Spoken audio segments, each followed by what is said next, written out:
Hey guys, so if you are on the podcast, I wanted to let you know that there is an exclusive YouTube video with Amanda and me with a trunk show. Trunk show. With all of her quilts. So if you're on the podcast, I want to invite you to youtube.com/Carina Gardner, and I will make sure and put links in there for Amanda, all of her things like Instagram, and do you have a YouTube channel? No. Okay, but her blog. This is crazy, but Carina's really good at it. Well, okay, so blog, anyway, so that you guys can find her stuff, but we'll do a trunk show showing all of her fabulous things. This is her Halloween quilt, so if you are on YouTube and you are seeing this, you guys, it's going to be such a good trunk show. So we're going to release it end of July, so make sure and check that out. Welcome to the Make and Design Podcast. I'm your host, Carina Gardner. On this podcast, we're unraveling the everyday joys and dilemmas of design, making, and business. For makers who want to be designers and for designers who are makers, this is your inside scoop to help you grow your business and bring more creativity to your life.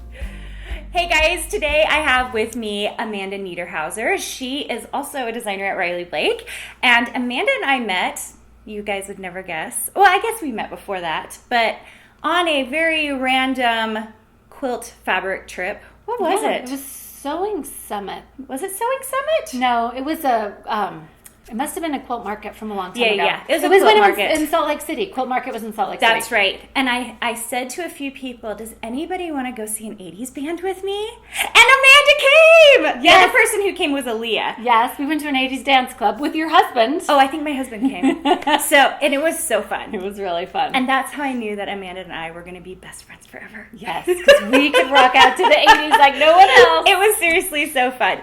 Anyway, I am so excited to have her here. She's going to come on to a few different episodes because we have so many things we want to talk about with you guys.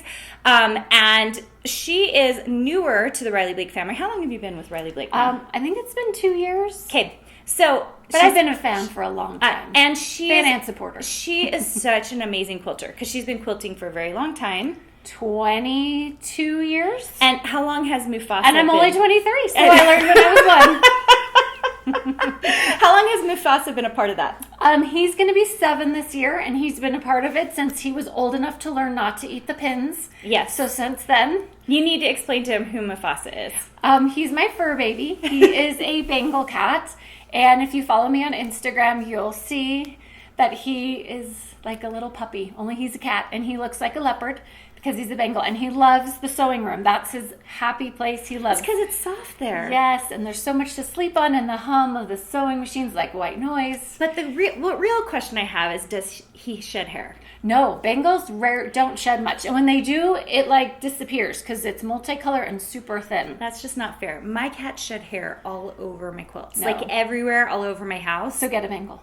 Apparently, and our Bengal's fur it's got that glitter factor, so he kind of looks like he has glitter. You should come visit Mufasa. And we're going to tell you guys where to see Mufasa at the end of this episode. Okay, today we are going to talk about her most recent fabric line, which I'm just going to let you take it from here. Okay. Tell us about, Sure. when did it come out? Well, it's cat inspired, of course, because that's all we can do. It's called Meow, and it's a mid-century inspired kind of take on cats. And the mid-century design and colors and all of that is so fun. And that has been out for a few months. The panel, which features 10 cats that are pretty large that you can applique on quilts and bags and whatever, has been reordered because it just sold out really fast. I don't know if people just didn't order it and now they want it, or it did really well. Who knows? It did really well, just because it was good. But it's going to be back in stores end of July, beginning of August. Okay, seriously, if you guys are looking for that panel, and I say this all the time to people, in about 2 years, people are going to call me about certain lines, and I'll be like, it's gone. It's gone. Do you have that same Yes. issue?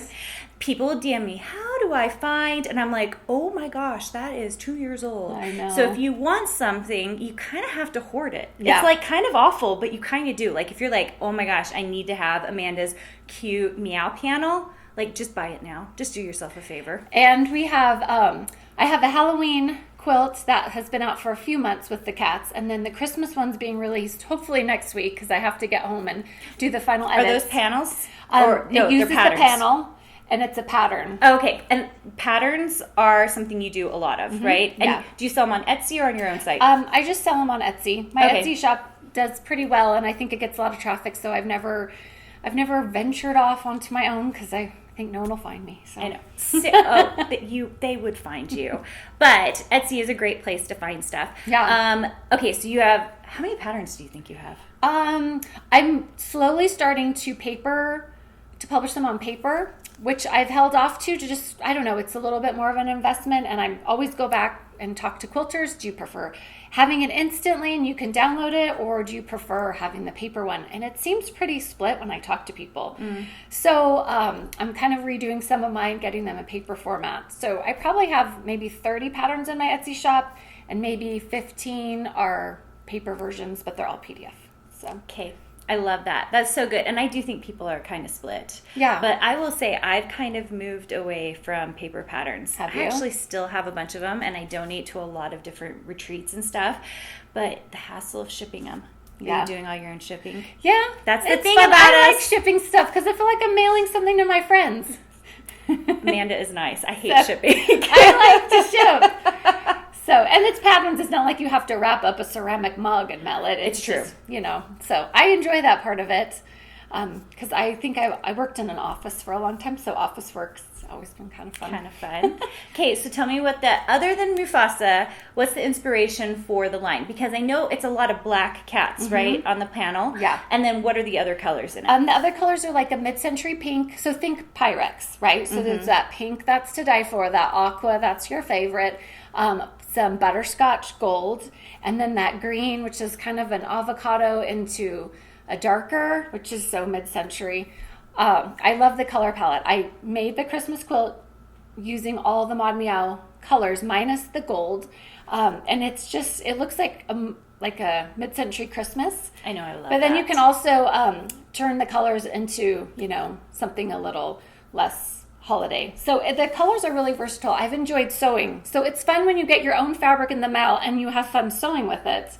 Yes, that helps a little bit. Yeah, so that's been fun. I've created a lot of patterns just after having the fabric. Oh my gosh, I love it. So- Okay, so what number line is this for you? So this is only my second. My first one was Scaredy Cat, which came out the year 2019. Okay. And that was a Halloween fabric collection. And future lines, are they all cat inspired? That's a good question because Riley Blake is doing what I think is so fantastic. They're coming out with multi-designer collections. So their first one is a low volume. I think it's called Hush Hush. And I think there's about 21 designers possibly that all submitted a low volume print to be in the collection. So when you buy the collection, you're getting, it's not all matchy-matchy, which is my favorite.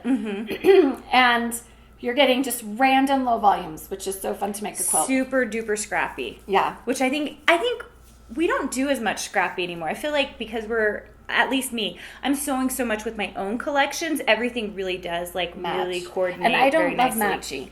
I love random. So this is fun. So anyway, the point of that was my, guess what's on my fabric in that? Oh, it's kitties. It's cats. So it's little cats and hearts. And I have to give a shout out to my daughter Ella because she's the artist, I'm the boss. And I'm like, okay, draw this. No, that's ugly. Draw it this way. No, can you fix this? Okay. Yeah, that'll work. Redo. And so I just kind of keep because she's very good with the art and I'm very good at the telling her what to do. That's good. So you're the creative director. I'm the creative director / CEO. She's the art director. So It's perfect. It works. And we are going to really dive deep. Oh my gosh, I can't talk. In a couple of months, we're going to talk to Amanda even more about the design process. So you guys are going to want to hear that because that's going to be amazing. Okay. Oh, one more thing. Go. And Riley Blake's also doing a red collection, a red and white, crossing designers. And guess what mine is? It's cats. What's on that one, though? They're all different cats. So the first one looks like little cute cats with hearts, the low volume. And this one looks like 80s cats. So it has cute little 80s motifs and this kind of 80s style. Okay, cat. sorry. If you're on YouTube with me and not on the podcast, you saw my face be like, what? What does an 80s, 80s cat cat, you have to look just like? wait to see it. I then- can't even think what that looks like. Yeah, so it's cute. Okay. And then my next collection comes out in the spring. Okay, tell them about it. Cats! But I'm not saying anymore till Riley Blake releases the images. But I'm so excited because you never know if there might be a tweak or a change. Right. Did you just came from Riley Blake? Is it because you were doing strike-offs? No, it's because I loaded up on some fabric to make quilts for Garden of Quilts. Oh, okay. I'm teaching some classes, and I wanted to use the fabric they wanted, so I just came from there. So good, so you fun guys. to visit Utah. Okay, so I know, and she's in my living room, which is so fun. I think most of the podcasts you guys are going to see. Where's your cats? Zoom. Get the cats. The cats are hiding. We've been dog sitting, and they're scared of the dog, and so they've been hiding.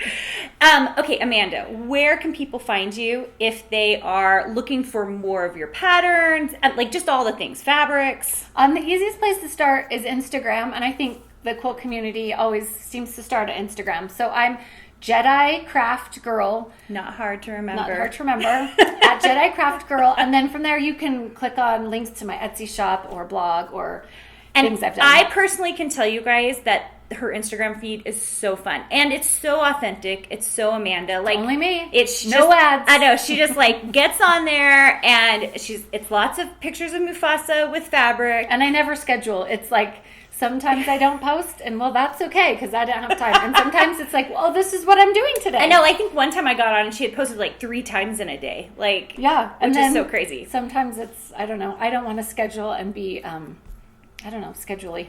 Okay. So if I'm sewing, I'm really sewing. So go check that out, you guys. All right. I will see you guys later. Thanks for being here. Bye. Hey, did you know that you can visit me at makeanddesign.com to learn more about this podcast and join my VIP group for weekly freebies? I can't wait to see you there.